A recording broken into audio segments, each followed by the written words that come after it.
Recently एक oil spills हुआ है गल्फ ऑफ ओमन में।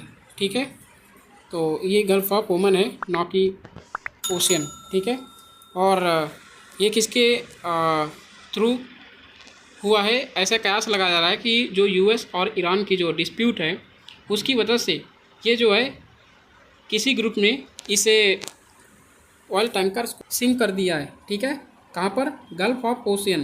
तो ये हमारे लिए इम्पॉर्टेंट है for UPSC both prelims as well as mains examination. ठीक है, जो कि इससे जो प्रीवियस ईयर क्वेश्चन में है वो काफ़ी ज़्यादा आ चुके हैं इसमें से, इससे रिलेटेड, इस रीजन से रिलेटेड। ठीक है, और जो हमारा मेंस पर्सपेक्टिव है वो है ऑयल पोल्यूशन। ठीक है, तो इससे भी क्वेश्चन एक आया हुआ है, तो हम इसे केयरफुली देखेंगे। ठीक है, तो हमारे लिए सबसे ज़्यादा इम्पॉर्टेंट जो रीज़न है वो ये रीज़न है गल्फ ऑफ ओमन। ठीक है, और गल्फ ऑफ ओमन ही नहीं, बाकी ये जो रीज़न है, जितना भी रीज़न है, ये पूरा रीज़न हमारे लिए काफ़ी इम्पॉर्टेंट है। तो हम इसे डिटेल में देखते हैं कि कौन सा पार्ट क्या है, और जो यूपीएससी है इसी पर फोकस मैक्सिमम डालती है। ठीक है, तो इन रीजन्स को याद रखना। ठीक है, तो ये जो है गल्फ ऑफ एडन है, ये गल्फ ऑफ ओमन है, और ये पर्सियन गल्फ है, रेड सी है। ठीक है, तो ये गल्फ वगैरह याद रखना। ठीक है, और स्ट्रेट कौन कौन से हैं? ये स्ट्रेट ऑफ बाब एल मंदेब। ठीक है, और ये हमारा पर्सियन स्ट्रेट ऑफ हॉर्मुज, और ये गल्फ ऑफ अकबा। ठीक है, ये गल्फ ऑफ बाब एल मंदेब, गल्फ ऑफ अकबा, ये gulf of Aden, gulf of ओमन, और पर्सियन गल्फ। ठीक है, रेड सी, और ये हमारे स्ट्रेट है, जो दो मेन स्ट्रेट हैं, जो कि इससे बहुत ज़्यादा ट्रेड जो है, ये ऑयल ट्रेड जो है बहुत ज़्यादा होता है। ठीक है, तो ये रीजन्स जो हैं याद रखना, और इनके ये कंट्रीज़ भी हैं जो गल्फ कोऑपरेशन काउंसिल के मेंबर्स हैं। वो कौन कौन से? एक कुवैत है, सऊदी अरेबिया, 6 कंट्रीज़ है। ठीक है, कुवैत, सऊदी अरेबिया, याद रखना, यमन नहीं है इसका पार्ट। ठीक है, ओमन, यूएई, और कतर, और एक बहरीन। तो ये 6 कंट्रीज़ हैं, गल्फ कोऑपरेशन काउंसिल के मेंबर्स हैं। ठीक है, तो ये याद रखना, और ये रीजन्स जो हैं ये इंडिया है हमारा। ठीक है, तो ये चीज़ याद रखना। और अब देखते हैं कि हमारे लिए जो मेंस पर्सपेक्टिव से क्या इंपॉर्टेंट है इस न्यूज़ से। ये जो है ऑयल पोल्यूशन। ठीक है, तो ऑयल पोल्यूशन क्या होता है कि ये कंटामिनेशन ऑफ इन्वायरमेंट है, particularly the marine ecosystem by oil और इट्स प्रोडक्ट्स। मीन्स कि ये जो बहुत ज़्यादा कंटामिनेशन होता है, और ये किसी वजह से हो सकता है, जैसे ऑफशोर ड्रिलिंग रिग्स, पाइपलाइन से, और ऑयल टैंकर जो अभी रिसेंटली हुआ है उससे, और नेचुरल सीपेज, जो भी नेचुरल सीपेज होते हैं, जैसे कि कोई भी मिनरल्स या ऑयल एक्सट्रैक्शन होता है। ठीक है, नेचुरल रीजन से, वो चीज़ यहाँ पर ऑयल पोल्यूशन का कॉजेज होते हैं। ठीक है, तो ये याद रखना। नेक्स्ट देखो, इम्पैक्ट क्या होता है, ये मरीन रिसोर्सेस में इम्पैक्ट क्या है। एक मरीन लाइफ बहुत ज़्यादा थ्रेटन होती है इस चीज़ से। ठीक है, फूड चेन डिसरप्शन भी होता है, हैबिटाट डिस्ट्रक्शन होता है, क्योंकि अगर ऑयल स्पिल होगा तो वहाँ पर जो है अलगल ब्लूम की जो प्रॉब्लम्स होगी, जो जैसे कि न्यूट्रिएंट्स बहुत ज़्यादा हो, तो वहाँ से जो है बीओडी और सीओडी की जो प्रॉब्लम्स होती वो क्रिएट हो जाती है। ठीक है, तो आप लोग बीओडी और सीओडी तो पता होगा कि बीओडी में क्या होता है, सीओडी में क्या होता है। बीओडी में क्या होता है कि वो बायोलॉजिकल ऑक्सीजन डिमांड है, और सीओडी जो होता है वो केमिकल ऑक्सीजन डिमांड। यहाँ पर बीओडी में क्या होता है कि बीओडी में मेजर करते हैं कि हमारा जो बायोलॉजिकल ऑक्सीजन डिमांड, नाम से ही पता चल रहा है कि कितना ज़्यादा ऑक्सीजन की डिमांड है। ठीक है, उसे मेजर करते हैं। सीओडी क्या होता है कि सीओडी में मेजर करते हैं कि केमिकल ऑक्सीजन डिमांड, इसमें कितना चाहिए। ठीक है, ऑक्सीजन की कितनी मात्रा, मतलब उसे नीड है उस रीजन को या उस वाटर को, कितना, मतलब कि जो वो लिविंग थिंग्स हैं वहाँ पर फिशेस वगैरह हैं, उनके लिए कितना ज़्यादा ऑक्सीजन की डिमांड है। ठीक है, तो इससे जो है हमें इन चीज़ों के द्वारा पता चलता है। ठीक है, और तो नेक्स्ट जो इम्पैक्ट होता है वो केमिकल टॉक्सिसिटी से इम्पैक्ट होता है, जैसे कि पॉलीसाइक्लिक एरोमेटिक हाइड्रोकार्बन्स। ये क्या होता है, ये जो है बहुत दिनों तक ये इन्वायरमेंट में, बहुत सालों तक इन्वायरमेंट में परसिस्ट कर सकता है। एक इकोनॉमिक इम्पैक्ट होता है, ये भी काफ़ी ज़्यादा इम्पैक्ट होगा, क्योंकि मरीन रिसोर्सेज पर अगर इम्पैक्ट होगा तो हमारे जो है इकोसिस्टम भी क्या होंगे, डिस्ट्रॉय होंगे। और जो हमारा जो फिश प्रोडक्शन है, जो कि हमारा अभी रिसेंटली का जो डेटा है, अभी 2023 का डेटा है कि हमारा जो सबसे ज़्यादा एक्सपोर्ट प्रोडक्शन किस में होता है। पहले होता था बासमती राइस में, जो कि नॉन बासमती राइस में होता था, उसके बाद बासमती राइस में, ठीक है।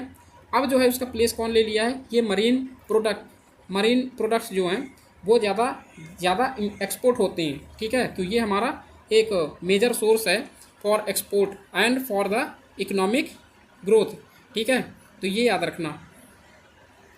हार्मफुल इफेक्ट क्या होते हैं फॉर अ कंट्री, इंडिया के लिए, जैसे कि हार्मफुल इफेक्ट क्या हो सकते हैं, जैसे एक्सटेंसिव कोस्ट लाइन में अगर ये कोई भी ऑयल स्पिल हुआ, ठीक है, तो वहाँ जो है, जैसे कि यहाँ पर ये देखते हैं, 1 सेकेंड, ये मैप है, ठीक है। और यहाँ देखते हैं कि अगर इस कोस्ट लाइन में हमारा ऑयल स्पिल हुआ, ठीक है, कोई भी एक रीज़न है, यहाँ पर ऑयल स्पिल हुआ, तो एक तो इधर भी बढ़ेगा और एक साउथ में भी बढ़ेगा। अब यहाँ पर क्या होगा, ये जो है हमारी मरीन रिसोर्सेस हैं, तो यहाँ बहुत ज़्यादा इम्पैक्ट पड़ेगा इस चीज़ का, ठीक है। जो extensive coast line, biodiversity hotspot, यहाँ भी जो है हार्मफुल इफेक्ट होते हैं। बायोडाइवर्सिटी हॉटस्पॉट मीन्स कि जो हमारा कोरल रीफ है या फिर जो मैंग्रोव्स प्रोडक्ट्स हैं या फिशेस हैं, वहाँ पर बायोडाइवर्सिटी की जो हॉटस्पॉट है वो जो है इम्पैक्ट होते हैं, ठीक है। फिशरीज सेक्टर में जैसे कि हमारी फिशेज जो है बहुत ज़्यादा उनकी डेथ हो जाती है, तो वहाँ पर जो है बहुत ज़्यादा इकोनॉमिक लॉस होता है। टूरिज्म में बहुत ज़्यादा लॉस होता है, क्योंकि अगर कहीं भी मीन्स कि इस ऑयल स्पिल हुआ तो वहाँ पर जो है बैन लगा दिया जाता है कि वहाँ पर ऑयल स्पिल होने के कारण वहाँ टूरिज्म नहीं होगा, ठीक है। इन्वायरमेंटल रेगुलेशन, जो हमारे इन्वायरमेंटल रेगुलेशंस हैं, तो वो जो है थ्रेट हो जाएंगे। हमारे यहाँ जो रूल्स रेगुलेशन बने हैं वो इस चीज़ को मीन्स कि जब तक ये हटेगा नहीं तब तक वहाँ रूल्स रेगुलेशन जो फॉलो मीन्स नहीं किए जा सकते अच्छी तरीके से। हेल्थ इम्पैक्ट बहुत ज़्यादा होगा, क्योंकि यहाँ पर जो है ग्लोबल वार्मिंग और जो है इकोसिस्टम जो डैमेज होगा उसकी वजह से जो है हेल्थ इम्पैक्ट काफ़ी ज़्यादा पड़ेगा। यहाँ पर आप कंक्लूजन दे सकते हो कि इस ऑयल स्पिल का क्या इम्पैक्ट पड़ता है, तो आप इस इम्पैक्ट को कैसे ख़त्म किया जा सकता है, तो वहाँ पर आप वे फॉरवर्ड में और उसके बाद कंक्लूजन दे सकते हो कि overall oil pollution possess a significant threat to India's marine environment, economy and public health, necessitating stringent measures for prevention, response and mitigation। वही कि आप जो इंडिया की मरीन इन्वायरमेंट, इकोनॉमिक और पब्लिक हेल्थ है, उसमें ज़रूरी है कि आप स्ट्रिंजेंट प्रिवेंशन करें इस चीज़ को, और उनको रिस्पॉन्सिबल बने और अकाउंटेबिलिटी भी बने कि अगर ऑयल स्पिल हुआ तो उसे बहुत जल्दी एक्सट्रैक्ट करके ख़त्म किया जाए, ठीक है, मिटिगेट किया जाए, लोगों को अवेयर किया जाए कि वहाँ पर जो है ज़्यादा टूरिज्म की जो क्राउडिंग है वहाँ पर ना किए जाए, और जो भी इन्वायरमेंटल रेगुलेशन की उन्हें जो है बहुत जल्दी से जल्दी रेगुलेट किया जाए, ठीक है। तो ये चीज़ आप लिख सकते हैं, मेंशन कर सकते हैं। एक यहाँ पर एक चीज़ छूट गई है, जो है कंट्रीज़, जो अब यहाँ पर नीड ये है कि हमारा जो ट्रॉपिक ऑफ कैंसर और ट्रॉपिक ऑफ कैप्रिकॉर्न ये है, ठीक है। तो इन्हें याद रखना, ट्रॉपिक ऑफ कैंसर कहाँ से कहाँ से जाती है, तो हमारा कौन सा रीजन था, ये वाला रीजन था, ठीक है। यहाँ पर ये याद रखिएगा, ये कंट्रीज़ भी इनके आसपास जो कंट्री है इनको याद रखना, ठीक है। ये जैसे कि यहाँ पर रेड सी के अराउंड जो कंट्री है, ये सूडान और इरित्रिया, जिबूती, ठीक है, और ये इजिप्ट है, सऊदी अरेबिया, यमन, और यहाँ पर जो है पर्शियन गल्फ़ में सऊदी अरेबिया, यूएई, ओमन नहीं, ओमन गल्फ़ ऑफ ओमन में आ जाता है, ठीक है, कतर है, बहरीन है, कुवैत है, और यहाँ पर ईरान है। तो ये इन कंट्रीज़ को याद रखना, ठीक है। ओके, चलते हैं नेक्स्ट स्लाइड में। हम यहाँ तक पढ़ लिए। अब यहाँ पर मेथड्स कौन कौन से हैं, extraction of oil from ocean resources, ocean surface से क्या क्या मतलब कौन कौन से मेथड हैं। तो यहाँ पर पहला है बूम में क्या होता है, कंटेनमेंट बूम्स होता है, जो फ्लोटिंग बैरियर्स होते हैं वो यूज़ किए जाते हैं, क्या कंटेन करने के लिए, कि स्प्रेड ऑफ ऑयल को कंटेन करने के लिए, making it easier to collect, इससे जो है बहुत ज़्यादा ईजी तरीके से कलेक्ट किया जा सकता है। एब्जॉर्बेंट बूम्स जो होते हैं, एब्जॉर्ब कर लेते हैं मटेरियल्स को, जो ऑयल मटेरियल होते हैं, और सॉक कर लेते हैं ऑयल को, जो फिर बाद में उसे वाटर से मीन्स रिपेल कर लेते हैं, ठीक है, उसे सॉक के फिर बाहर उसे निकाल लेते हैं। तो ये बूम मेथड हो गया, ठीक है। और वैक्यूम ट्रक्स क्या होता है कि इसे यूज़ किया जाता है सकिंग करने में, उसे कि मतलब सक करके वो बाहर जो है उसे सरफेस से बाहर ले आए, ठीक है। और ये इफेक्टिव होते हैं थिक लेयर्स में ऑफ ऑयल की जो थिक लेयर होगी वहाँ पर इफेक्टिव होगी, बट जो बूम की कंडीशन है, बूम हो होता बूम मेथड होता है वो ज़्यादा इफेक्टिव होता है एज़ कम्पेयर टू वैक्यूम सक, क्योंकि वैक्यूम ट्रक्स जो होते हैं वो केवल और केवल जो थिक लेयर्स होते हैं वहीं पर वर्क करते हैं अच्छी तरीके से, ठीक है। लेकिन limited by terrain and accessibility, ये देखो यहाँ पर जो है इसकी लिमिटेशंस हैं कि टेरेन और एक्सेसिबिलिटी जहाँ पर होगी वहाँ पर ये जो है वर्क थोड़ा स्लो करते हैं, ठीक है।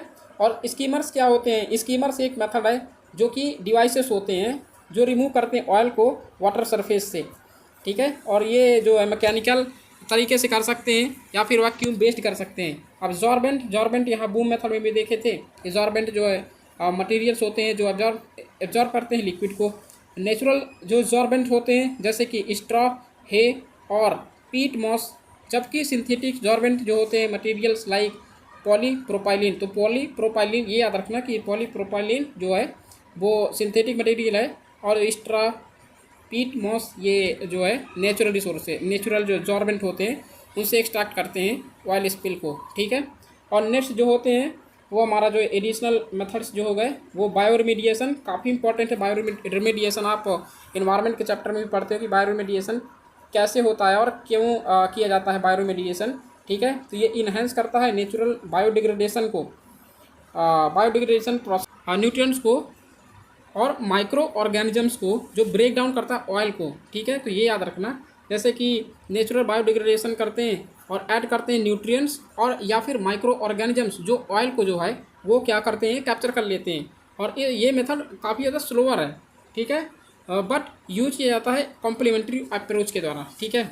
अप्रोच से इसे यूज किया जाता है। मैनुअल और मैकेनिकल क्लीनअप ये इन्वॉल्व करता है वर्कर्स को, ठीक है। तो याद रखना मैनुअल मीन्स मैन इन्वॉल्वमेंट, या मैकेनिकल क्लीनअप तो यहाँ पर जो है मैन वर्क करता है, ठीक है, विद टूल के साथ लाइक शॉवेल, या फिर यूजिंग मशीनरी को यूज करता है ऑयल को एक्सट्रैक्ट करने के लिए। तो ये मेथड जो है एक लेबर इंटेंसिव है और स्मॉलर स्पिल में काफ़ी ज़्यादा इफेक्टिव है, या और जो शोर लाइन होता है वहाँ पर क्लीनअप करने के लिए काफ़ी अच्छा मेथड है, ठीक है। और इन सिटू बर्निंग, ये जो है इन सिटू बर्निंग मीन्स, इन सिटू का मतलब आप समझते हैं कि इन सिटू और एक्स सिटू। इन सिटू मीन्स इनर, जो वहीं पर जो उसी पोजीशन में अगर उसे बर्न कर दिया जाए। एक्स सिटू मीन्स उससे बाहर ले जाकर बर्न किया जाए, ठीक है। तो ये इन सिटू और एक्स सिटू होता है। जैसे इन सिटू कंजर्वेशन और एक्स सिटू कंजर्वेशन होता है, वैसे इन सिटू बर्निंग और एक्स सिटू बर्निंग।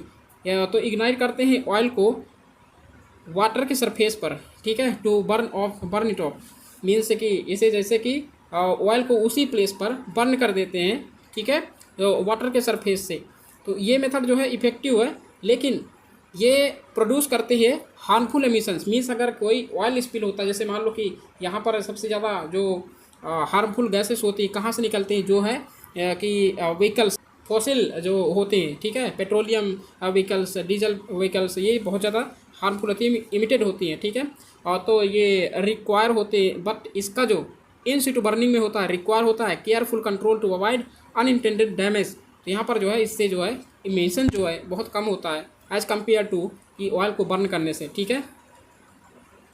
नेक्स्ट है कि डिस्पर्जेंट्स। ये डिस्पर्जेंट्स क्या होते हैं कि केमिकल्स होते हैं जो स्प्रेड किए जाते हैं ऑयल पर, और वो उस ऑयल को ब्रेक डाउन करने के लिए इसका यूज़ किया जाता है केमिकल्स को, ठीक है। एक जैसे कि इसमें कैसे होता है डिस्पर्स मीन्स एक ऑयल के जो ऑयल होते हैं वहाँ पर डाला जाता है, ठीक है, और ये इजीली तरीके से बायोडिग्रेडेट करता है मरीन माइक्रो ऑर्गेनिजम्स को, ठीक है, लाइक ऑयल को, ठीक है। This method is controversial as it can have negative impacts on marine life. तो ये मरीन लाइफ पर काफ़ी ज़्यादा निगेटिव इम्पैक्ट डालता है, तो इस चीज़ को याद रखना, ठीक है। प्रीवियस क्वेश्चन दिया था 2016 में, what is oil pollution, what are its impacts on the marine ecosystem, in what way is pollution particularly harmful for a country like India. तो स्लाइड करिए और आप जो है सीधा आंसर लिख सकते हैं जो मैंने आपको अभी बताया, ठीक है। प्रीलिम्स में इसी साल 2024 में एक क्वेश्चन रेड सी से रिलेटेड, जैसे मैंने बोला था रेड सी के अराउंड है, ठीक है। तो यहाँ पर दिया है कि consider the following statement, the Red Sea receives very little precipitation in any form, no water enters the Red Sea from rivers. तो यहाँ पर जो है कौन सा सही है ये कमेंट सेक्शन में आप ज़रूर बताइएगा, ठीक है। सो लेक्चर यहीं पर ख़त्म करते हैं। तो thank you very much, have a great day.